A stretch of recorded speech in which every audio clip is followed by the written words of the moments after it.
the inside story on the issues that affect you and your community. This is Local 12 Newsmakers. Good morning and welcome to Local 12 Newsmakers. I'm Dan Hurley. Last week we focused on some of the questions left in the wake of the second trial of former University of Cincinnati police officer Ray Tenzing, both of which resulted in juries so divided, largely along racial lines, for the killing of Sam DuBose that they were unable to deliver unanimous verdicts. We focused last week on what would it mean to move the case to the federal court. I ran out of time to explore a set of issues that are framed by this reaction from Hamilton County Prosecutor Joe Dieters at the end of the second trial. After discussing this matter with multiple jurors, both black and white, and they have to a person said to us that we will never get a conviction in this case. In effect, what Joe Dieters has laid out is that certain biases, especially around questions of race, are so strong that they raise challenges to long-held fundamental assumptions about the character of the American justice system. To explore those questions, I've invited back attorney Al Gerhardstein. Al is a principal in the firm of Gerhardstein and Branch, which specializes in civil rights action in the federal courts. Al, welcome back. I'm sorry we didn't get this done last week, well, but glad to be back. It's just too important. You know, the reason that Dieters said that not going to go to a third trial was that he just didn't believe you could impanel a jury that was going to be able to get to a unanimous decision, and he referenced race as part of that. What does that say about the jury system and the promise of fair and unbiased decisions? I use fair and unbiased because on the Hamilton County Court's website, that's the language they use. Well, I mean, he gave up, and that's too bad, because we work every day when we try, especially civil rights cases, to manage the issue of bias. So everybody has biases. All those biases don't make people bad or good. They just make us human. And if I were to state one principle under which bias is organized, I would call it community safety. I think that most people have a bias toward what they think will make them most safe. Some of it's totally bizarre. Some of it has no anchor in reality, but it's real to them and they're sincere. So to peel back that bias and to manage it in a setting like a jury trial where we're trying to invoke broader principles is our job. I mean, that's what lawyers do, okay? So recently, for example, I tried a case with my partner where our client was a sex offender in prison. There's no more unpopular person in a prison than a child molester, okay? So this is somebody who'd already been convicted. He's already convicted, he's in prison, he's doing his time, and he goes to the guard in the unit, and he says, these guys, and he names them, they're gonna beat me up. Please protect me. She has a duty under the 8th Amendment to protect him from harm. She's on notice. She's an older lady. She's a 13-year veteran corrections officer. No discipline on her record. She's very likable as a corrections officer, but she does nothing. So our client gets beat up that night and severely injured. So we sue and think about the bias that we're facing in the jury. So when we go into the voir dire, and when we went into the voir dire in that voir case, dire means? That means that that's the process when we begin to select the fair and impartial jury. We strike some people for cause, meaning they've revealed their bias, and some people on peremptory challenges saying that we just don't believe that they will be unbiased in this setting. And it's been a part of jury trials forever. And it's really important when you try a case that the voir dire be a process that's interactive.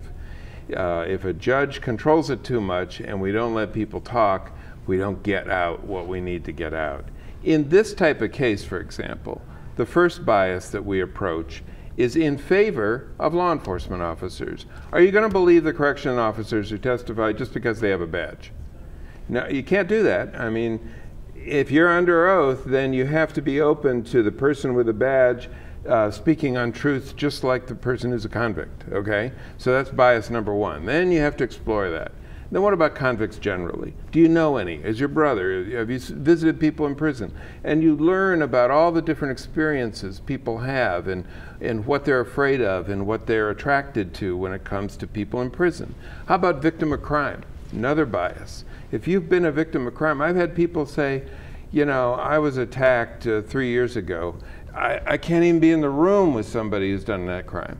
So, you know, they're just like, their blinders went on because of their emotional reaction to being in the room with a perpetrator of crime. And then what about the bias that says, do you think inmates should be treated fairly regardless of their crime? In other words, when they're in prison, should they be protected, or do you let some people have it because they did bad things? And we try to do that question on a 1 to 4 scale. So how comfortable are you with the principle that inmates should be treated fairly regardless of their crime? And you get a wide range of views. And you see that people, you know, don't always agree that that principle should be honored, and they're willing to let some people have it when they go around the corner. Once you get through all that, you have to go into the bias about why we're even here in court. Do you think convicts ought to be able to sue correction officers? I mean, what are we doing here? We give those people 3 meals a day, we house them, we give them clothing. You know, they did this horrible crime, and now they're in here suing somebody? Come on. So we have to work with that and figure out what that bias looks like. And then we have to balance the people in that case. My client is a child molester. The defendant is a perfectly, you know, otherwise good correction officer who had 13 years of an unblemished record. That fact alone, is your sympathy for that correction officer going to be so great, and your hate of this convict so great that you can't even put them on the same plane? And you have fascinating discussions where people say what they feel about that type of thing. And then ultimately you get to the big question in a civil trial is, all right, you're willing to let this person be in court and sue a correction officer, but are you going to award him damages? Or are you going to reduce the damage because they're a convict and you can't really see this? And think about, so how do we even manage that bias? So, yeah, you're not looking for people who are unbiased. No, we're looking for people who will tell us and reveal and talk about their bias so that we can then ask the ultimate question in various ways.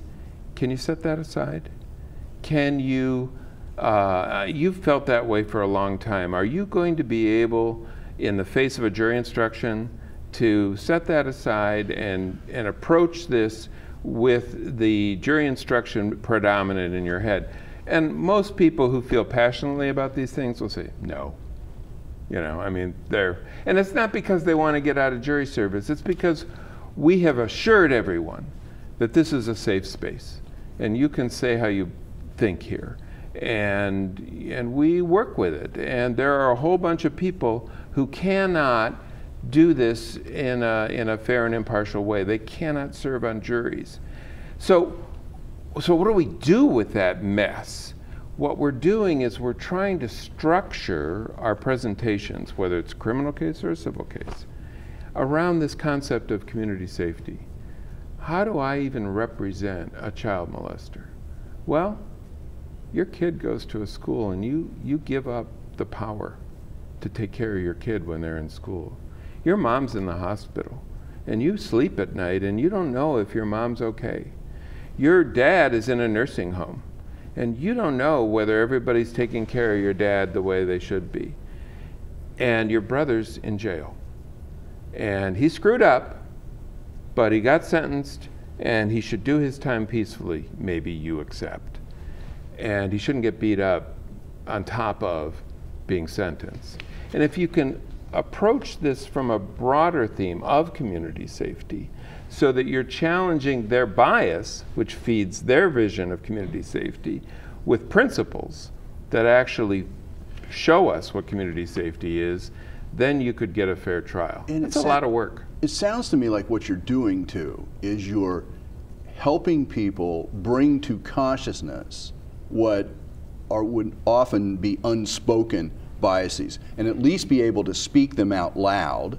And then once they speak them out loud, then respond to the questions, well then, given that, can you deal with it? Right. In the principle, in the legal sense. You're absolutely right, which is why we try when we can to use questions that rank their comfort level on a 1 to 4 scale, because that's just acknowledging their emotions. You know, on a 1 to 4 scale, are you comfortable with the notion that inmates should be treated fairly when they are in prison? And you start, if you get a variety of answers on that, you got something to work with here, because people are starting to say, you know, I don't really care about inmates. And if they get beat up, I just don't care. And okay, let's work with that. And let's see where we go with that. So, that's a pretty extreme case, although maybe you deal with a lot of extreme cases. A lot of civil rights is secured on behalf of people that others don't like. We also tried a case on behalf of a African-American transgender police officer, which is not a very popular person in the broader community. Getting more popular as people come to accept diversity.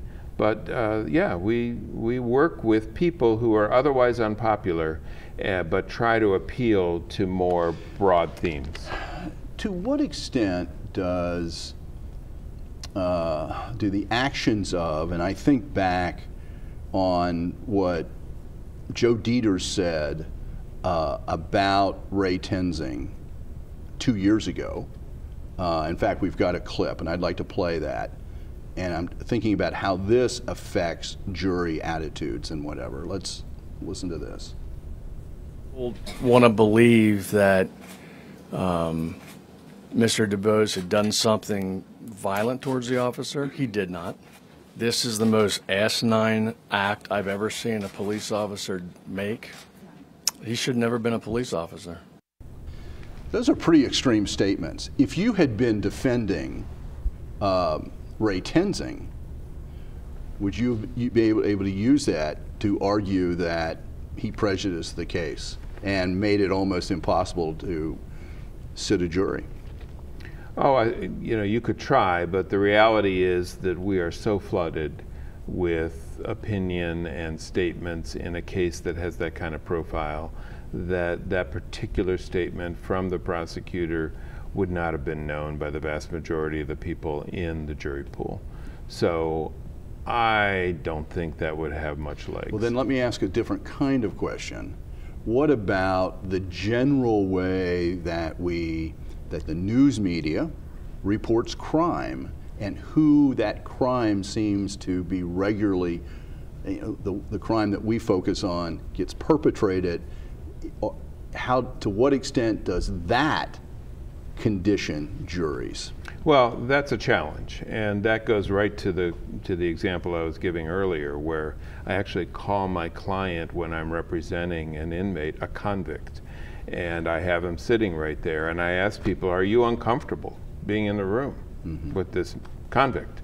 You know, and I try to get them, because they're so flooded with information about how despicable crime perpetrators are, that you have to help them rise up above that bias so that they can even apply the principle that people should be treated fairly.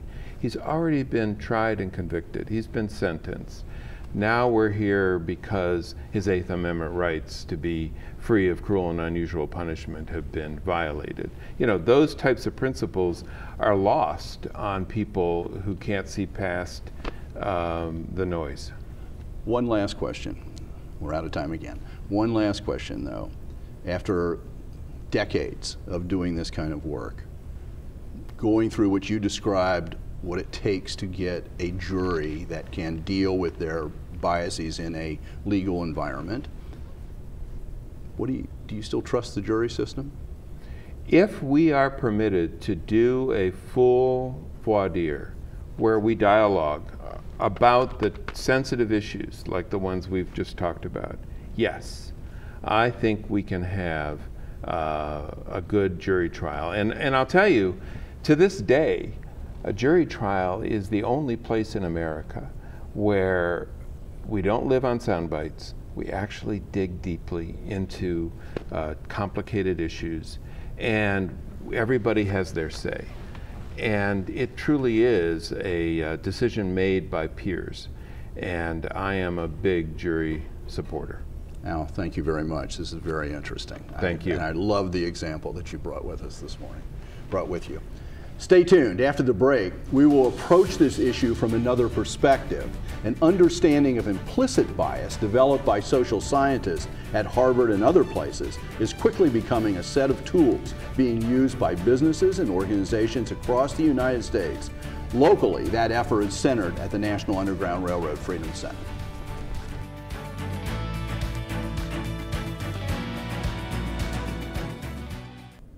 Welcome back. The traditional way of measuring attitudes is by taking surveys which ask people to report their attitudes and beliefs or actions. But those surveys can be notoriously unreliable. For example, if a smoker is asked how many packs of cigarettes they smoke a day, they may self-report 1 pack because they are embarrassed to admit they're smoking 2 or more packs. In other cases, respondents may not be able to report their attitudes and behaviors because they are hiding something from themselves. A new tool, a series of what are called implicit association tests, IATs, are designed to better measure attitudes and beliefs that people may be unwilling or unable to report. For example, on a conscious level, I've vigorously supported equality for women in the workplace. But when I took a recent test, IAT test, I found out that unconsciously I default to a set of attitudes that indicate I believe women are more associated with domestic activities than with business activities. Embarrassing.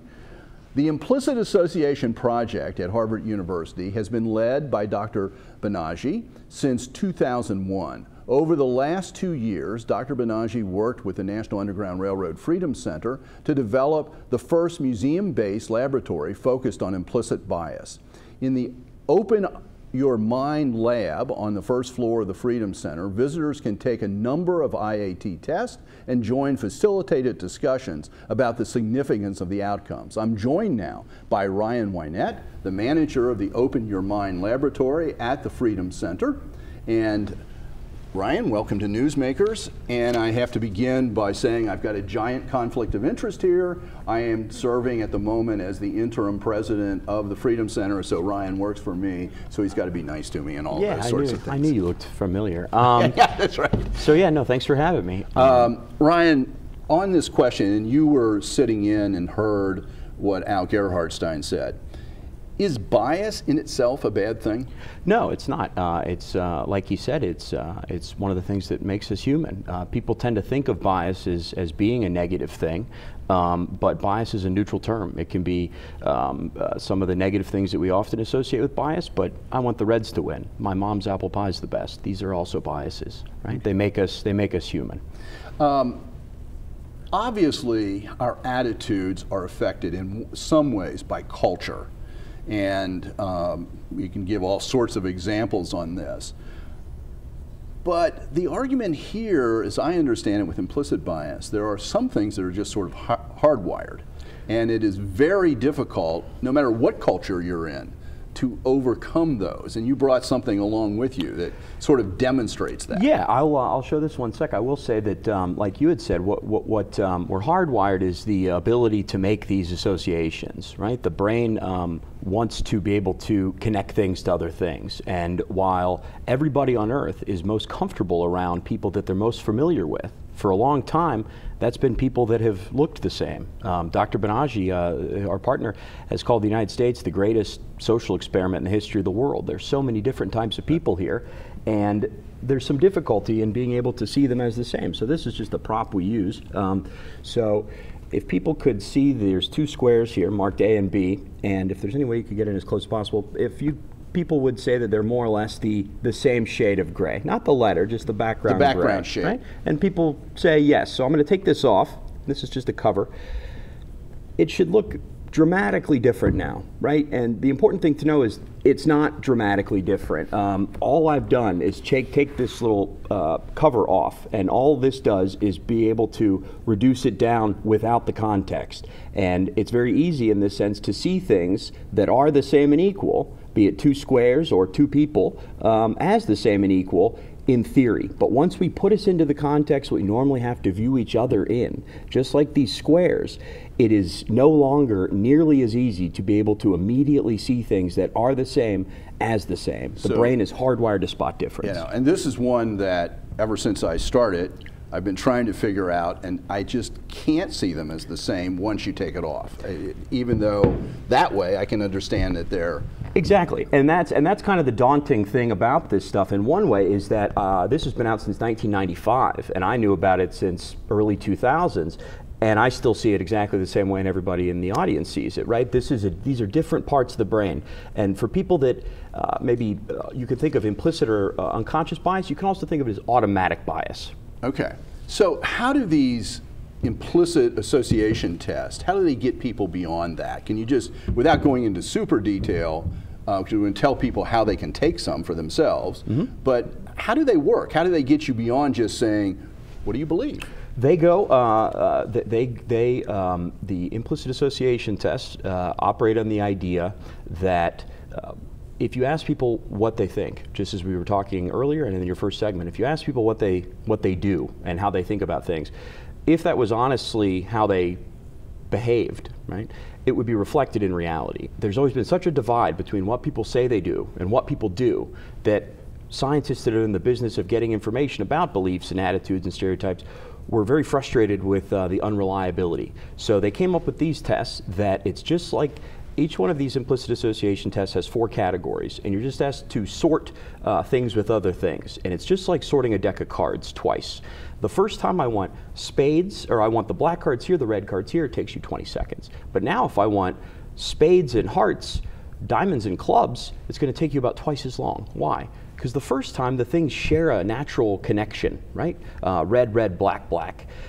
When they don't share that connection, in the second half, red, black, black, red, it's a lot harder for us to make that association. So as you're doing these tests, it's not only what they're asking you, but it's how quickly you can respond in almost microseconds, because it's done on a computer. They can measure that. Exactly. They're measuring reaction time down to I think 1,000th of a second. And what they found is that, let's just take the example you were talking with women at work. So the gender test, there's a test that the categories are men, women, career, home, right? And for the vast majority of Americans, men or women, it's very easy to make an association between women at home and men at work. That's that red, red, black, black, easy, automatic connection. When we have to associate women with work and men at home, it takes most people a lot longer. Again, it doesn't matter if you're the male stay-at-home dad of the year or a female CEO of a company. These associations start to form very early in the brain, and that's why they're so much harder to shake later in life. One of the things I really like about these tests is it's not just about race. It's about these tests, tremendous span on what you can sort of measure. So it's not just, oh, racial prejudice is a problem and therefore we're going to measure racial attitudes. It's about a whole bunch of things. Yeah, in fact, I think the more things that you can put into this fold, the more, if we just kept it at race, that's fine, of course, but if we extend it to gender, that's half of the country. We extend it to people with disability. The more things, the more concepts that adhere to the rigors of these tests, the more credible the idea gets. And in fact, the very first one of these tests that proved the whole idea, the categories are flowers, insects, good things, bad things. And they found, not surprisingly, with the exception of a few insect scientists and some 10-year-old boys around the country, the vast, vast majority of people in the United States have a very easy time associating bugs with bad and flowers with good, right? When you have to do the reverse, it takes us a lot longer. And that was what got the scientists off and running with trying to not just show how things that are pretty intuitive, like bugs and insects, would relate, but also more socially polarizing issues like we were talking about with race and gender. Right. Our religious differences, or all sorts of cultural differences. All sorts of things. Unfortunately, we're out of time, but this is just meant to let people know that this exists, and sort of a backdrop to what Al and I were talking about. If you'd like to explore the implicit bias to a greater degree, you can certainly visit the National Underground Railroad Freedom Center from Tuesdays through Sundays this summer. If you visit, Ryan will be available to guide your inquiry. If you would like to experience one of the tests, go to the Project Implicit online website. The most direct connection is implicit.harvard.edu, implicit, take a test. Thank you, Ryan, for being here this morning. Thank you for making Newsmakers a part of your Sunday morning. Next week, we'll focus on a local family that has recently returned from volunteering in a Syrian refugee camp. Have a good week. Thanks.